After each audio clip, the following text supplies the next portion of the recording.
नमस्कार दोस्तों, निवेश मंत्र के इस चैनल में आपका स्वागत है। कई दोस्तों की डिमांड थी कि पब्लिक प्रोविडेंट फंड पे डिटेल वीडियो बनाई जाए, तो मैं हाजिर हूँ पब्लिक प्रोविडेंट फंड पे डिटेल वीडियो। हम जानेंगे कैसे सरकारी स्कीम से करोड़पति बने। तो इसको समझने से पहले हम समझते हैं मनी मैनेजमेंट।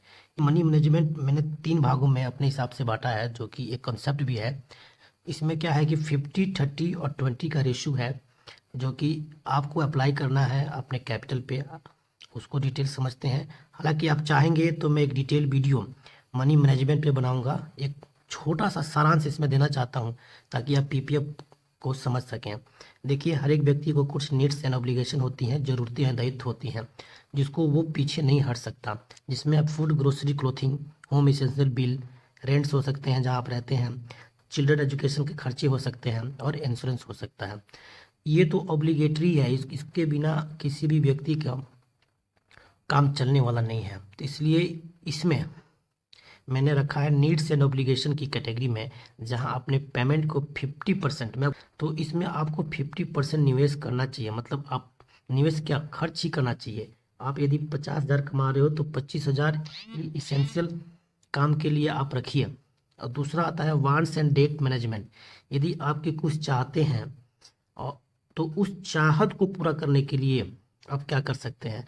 तो वो चाहते क्या हो सकती हैं। आप चाहते हैं कि मैं बाहर जाके खाऊं, हॉलीडे टूर पे जाऊं, पार्टी फंक्शन अटेंड करूं, स्टाइलिश लाइफ जीऊं। आपके पास नई कार होनी चाहिए, मोबाइल हो, घर खरीदना चाहते हैं।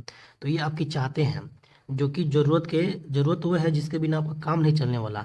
चाहते वो होती हैं कि आप ज़रूरत से बहुत आगे निकल चुके हैं। तो उसके लिए आपको 30% अलोकेशन देना चाहिए अपने आमदनी का। कैसे होगा, जैसे आपका 50,000 तनख्वाह है तो 15,000 आप इन सब कामों में कामों को पूरा करने के लिए रख सकते हैं। अब आती है रिमेनिंग 20%। तो 20% आता है सेविंग एंड इन्वेस्टमेंट। ये भी 2 प्रकार की होती हैं दोस्तों। एक तो होती है कि डिफेंसिव, और एक होती है एग्रेसिव। तो जो एग्रेसिव है हम, और जो डिफेंसिव है, इसको समझने की कोशिश करते हैं, क्योंकि मेन फोकस इस वीडियो में हमारा यहाँ पे है। ये सब चीज़ें हम आपको विस्तार से कभी बताऊंगा मैं। डिफेंसिव में जैसे कि आपका पीएफ, फिक्स डिपॉजिट, यदि आप पोस्ट ऑफिस में कर रहे हो या फिर बैंक में कर रहे हो, पोस्ट ऑफिस की कोई स्कीम ले रहे हो। इमरजेंसी फंड, क्योंकि हर एक व्यक्ति को अपना एक इमरजेंसी फंड, मेडिकल फंड रखना चाहिए कि कभी किसी कारण से 2 या 3 महीने के लिए पेमेंट बंद हो जाए, आमदनी बंद हो जाए, तो उस समय ये आपका काम आए। जैसे कोरोना जैसे दिन में लोगों के इमरजेंसी फंड काफ़ी काम आए थे। यदि आपने होम लोन ले रखा है तो वो उसको आप पूरा कर रहे हैं। तो ये सब डिफेंसिव है। एग्रेसिव में क्या है, म्यूचुअल फंड और स्टॉक्स। तो इनका जो रेशो है वो 60-40 का है। यानी कि डिफेंसिव में आपको 60% निवेश करना है और 40% आपको एग्रेसिव म्यूचुअल फंड और स्टॉक्स में करने हैं। तो हम आज जो है ये आमदनी का 20%, यानी कि यदि आपकी आमदनी 50 है तो आपके हिस्से में 10,000 आता है, जो कि हम सेविंग और इन्वेस्टमेंट के लिए इस वाले कैटेगरी की बात करेंगे, जिसमें से इसका 60% 6,000 हुआ। तो 6,000 आपको या तो एफडी कराइए, आरडी करवाइए, पीएफ में कटवाइए। यदि आप पीएफ नहीं कटा पा रहे हैं, अनऑर्गेनाइज सेक्टर से हैं, तो आप पीपीएफ लीजिए। तो आज हम इस वीडियो में पीपीएफ की जानकारी भरपूर तरीके से लेंगे। तो बढ़ते हैं वीडियो में आगे। तो सामान्य भविष्य निधि पब्लिक प्रोविडेंट फंड एक केंद्र सरकार की योजना है। इसमें क्या है, आपको ग्रांटेड रिटर्न मिलता है। ग्रांटेड रिटर्न का मतलब कि हर एक क्वार्टर में केंद्र सरकार एक रेट डिसाइड करती है कि इस बार पीपीएफ का रेट ये होने वाला है, और वो उतना मिलेगा ही, चाहे देश की इकोनॉमी कैसी भी बढ़े या गिरे, उससे मतलब नहीं है। टैक्स लाभ मिलता है आपको यदि आप जो भी अर्निंग करते हैं इंटरेस्ट के रूप में, क्योंकि इसमें आपका चक्रवृद्धि ब्याज लगता है। तो जब इसमें कंपाउंडिंग होगी आपके पैसे, तो इंटरेस्ट पे इंटरेस्ट बनेगा। तो ऐसा भी समय आएगा कि आपके जो डिपॉजिट मनी है उससे ज़्यादा इंटरेस्ट एक समय पे हो जाएगा। तो उसका फ़ायदा ये है कि इस स्कीम में आपको अपने कमाए हुए इंटरेस्ट पे कोई टैक्स नहीं देना है। जबकि यदि आप बैंक में जाते हैं, एफडी कराते हैं, तो जो भी 40,000 से ज़्यादा की आपकी आमदनी होती है, तो एज ए इंटरेस्ट तो आपको उस पर टैक्स देना है। लेकिन इसमें पीपीएफ में आपको कोई एक्शन 80 सेविंग नहीं है, तो वो 1.5 लाख तक छूट पा सकता है 80C के तहत यदि आप पीपीएफ में जमा करते हैं। लंबी अवधि का निवेश है, इसको सरकार जो है बैक करती है।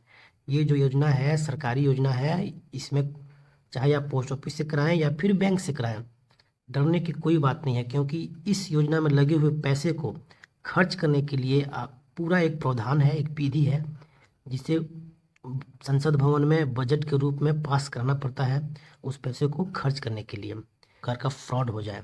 तो आगे बढ़ते हैं। तो योग्यता क्या है दोस्तों? तो योग्यता क्या है कि भारतीय व्यक्ति हो, उस अपना अकाउंट खोल सकता है, वो पोस्ट ऑफिस में भी खोल सकता है या फिर किसी बैंक में भी अपना पीपीएफ खोल सकता है।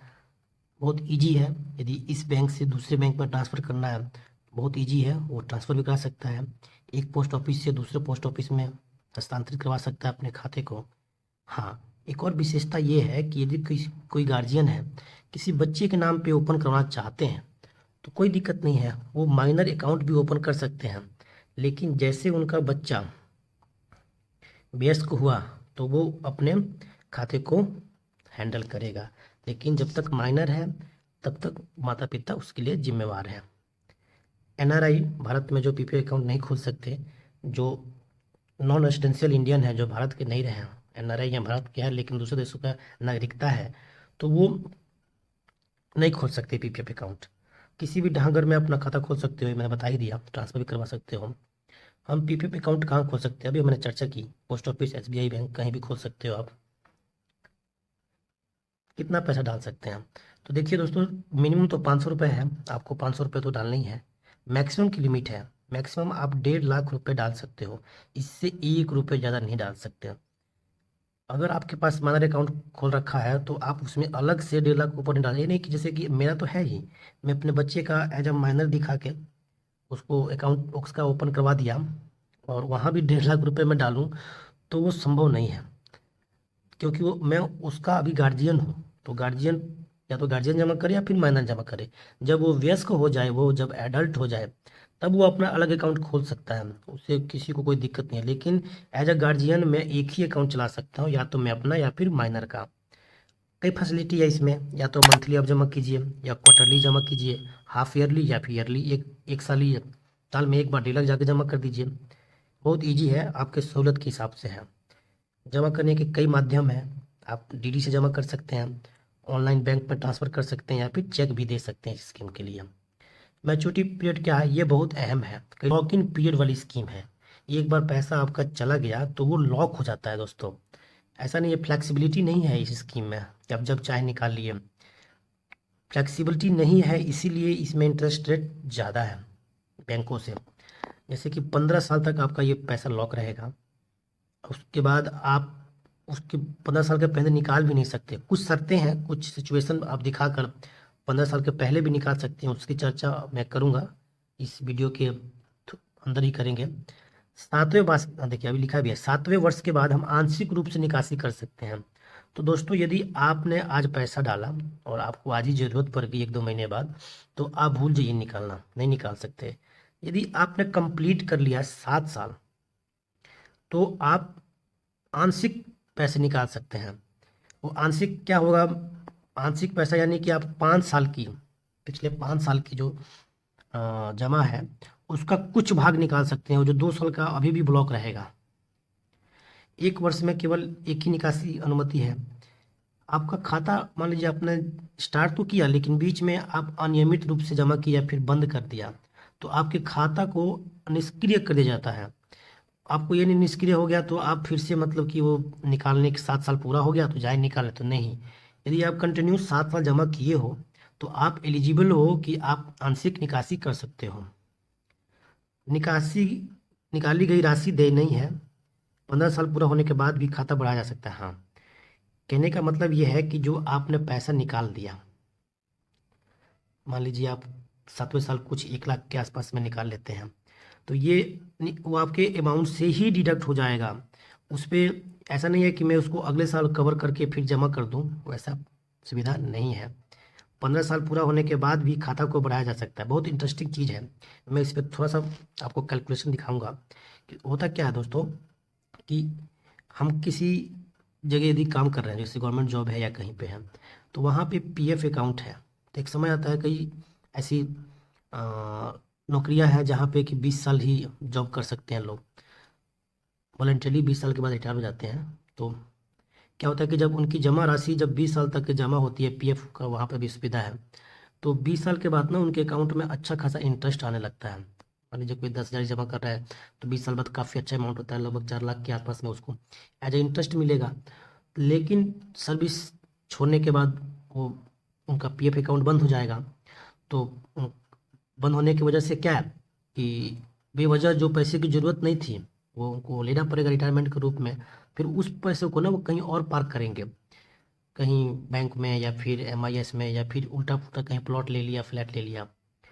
तो जिसको पैसे की एज ए रिटायरमेंट उसको काफ़ी अच्छा खासा पैसा मिल रहा है, लेकिन पीएफ का पैसा उसको रिटर्न मिल रहा है, तो कहीं ना कहीं जमा करेगा। तो उन लोगों के लिए पीपीएफ है कि यदि आप इसमें जमा कर रहे हो, आपका 15 साल पूरा हो गया, तो आप इसको चुपचाप एक्सटेंड करते रहिए 5 साल के लिए, फिर अगले 5 साल के लिए, नहीं तो आप अगले 10 साल के लिए कर दीजिए।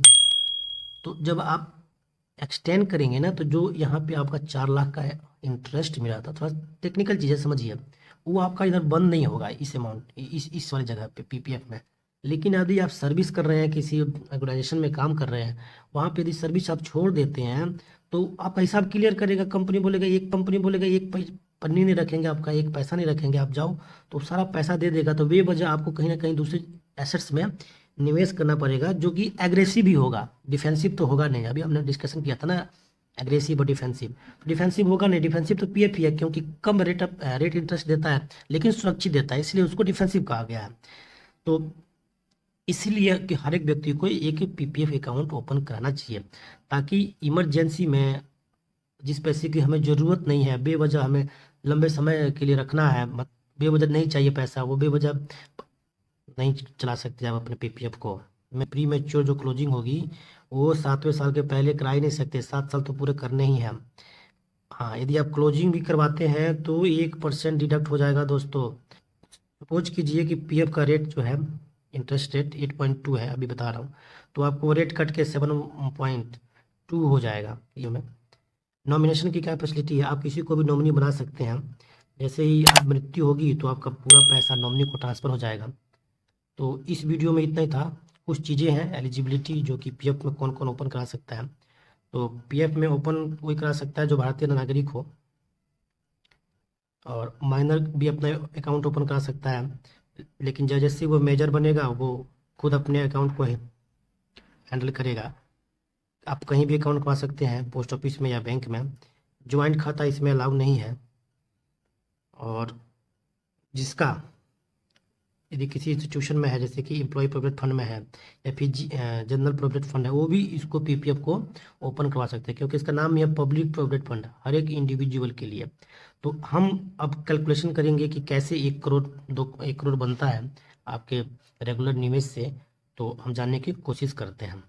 देखिए दोस्तों, समय से पहले बंद करने पर क्या होगा।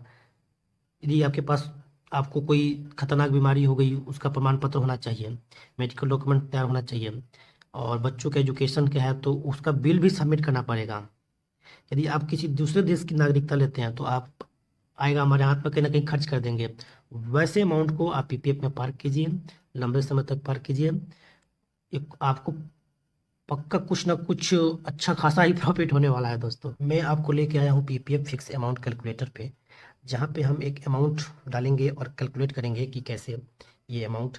सपोज कीजिए कि हम साल का 1.5 लाख का एक कैलकुलेशन लेके चलते हैं कि 1.5 लाख गवर्नमेंट ने डिसाइड किया है मैक्सिमम, तो मैक्सिमम लेके चलते हैं। तो 1.5 लाख का हम निवेश शुरू करते हैं, सालाना हम शुरू करते हैं, और रेट ऑफ इंटरेस्ट आज का ही मानते हैं 15 सालों के लिए। कोई बदलाव नहीं, बीच में कोई बदलाव होता रहेगा, अप डाउन भी होगा, लेकिन 7.1 ही मान के चलते हैं।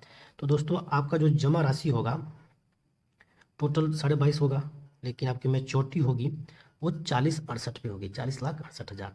देखो इंटरेस्टिंग चीज़ क्या है कि आप अपना पैसा जो है लास्ट ईयर में जमा कर रहे हैं। ऐसा नहीं है कि आपने 15 साल पहले 22 लाख जमा किया था, धीरे धीरे जमा कर रहे हैं, हर एक साल कुछ ना कुछ जमा कर रहे हैं, तब जाके आपको 4068 मिला है। अब आपके पास पैसा नहीं है, आप इसको एक्सटेंड कराना चाहते हैं, तो सिंपल है कि आप यहाँ पे एक्सटेंशन वाले कॉलम में जाइए, और यहाँ पे एक्सटेंशन लीजिए 10 साल का। यदि आप फिर से वही अमाउंट जमा करना चाहते हैं तो कोई दिक्कत नहीं है, 10 साल के लिए आप कैलकुलेट कीजिए। तो आप देखिए 1 करोड़ अमाउंट आपका हो रहा है, जमा कितना है 55 जमा है, 1 करोड़ आपका अमाउंट हो गया। कितना सुरक्षित निवेश है 25 सालों में। आपका समय कितना लगा दोस्तों, आपका समय लगा 25 साल और आप बन गए करोड़पति। तो ये उन लोगों के लिए है जो कि पीएफ में जमा करना चाहते हैं, लंबी अवधि के लिए जमा करना चाहते हैं, जिसको 5 साल 10 साल के लिए जरूरत है, आवश्यक है धन की, वो बिल्कुल जमा ना करें।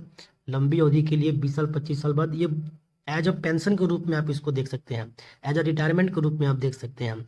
क्योंकि मैंने अभी बताया एग्रेसिव निवेश तो करना ही है, म्यूचुअल फंड, स्टॉक मार्केट, जमीन जायदाद, गोल्ड, सब में निवेश करना है, लेकिन एक सुरक्षित निवेश भी करना आवश्यक होता है।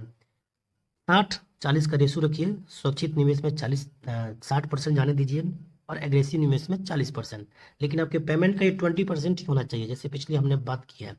तो इस पे ध्यान रखना है। ऐसे कई कैलकुलेशन है, मैं यदि इसी कैलकुलेशन को छोटे निवेश के लिए बात करूं, जैसे कि कोई 5,000 का निवेश करता है, मंथली निवेश करता है, तो उसका कितना बनता है देखते हैं। तो उसका टोटल 9 लाख जमा होता है, उसका 1577 बनता है। यदि वो इसी को एक्सटेंड कर ले 10 सालों के लिए, लगभग 40 लाख के आसपास में उसको अमाउंट बनता है 25 सालों में। उसके 5,000 का रेगुलर जमा करे वो, तो वो 25 सालों में 40 लाख बन जाएगा आराम से। इसका इंटरेस्ट कितना आएगा लास्ट साल में उसको, तो आप देखेंगे कि 2,63,000, वो लास्ट ईयर में 2,63,000 का इंटरेस्ट अर्न करेगा। तो ये एक छोट वीडियो था, वीडियो तो लंबा हो गया है, लेकिन आपको पूरी जानकारी दी गई है दोस्तों। वीडियो पसंद आए तो इसको लाइक कीजिए, सब्सक्राइब कीजिए और शेयर कीजिए। धन्यवाद। दोस्तों यहाँ पे आपको 2 प्रकार की फैसिलिटी मिल जाती है, extension and with deposit and without deposit. जब विदाउट डिपॉजिट आएंगे आप, तो उसमें आपको ऑप्शन मिलता है कि बिना डिपॉजिट किए आप अपनी टेन्योर को बढ़ा सकते हैं 10 साल 15 साल। ये उनके लिए है जो शुरू के 15 साल ही जमा करना चाहते हैं, बाकी वो उसी पैसे से अर्न करना चाहते हैं, उनके लिए होता है।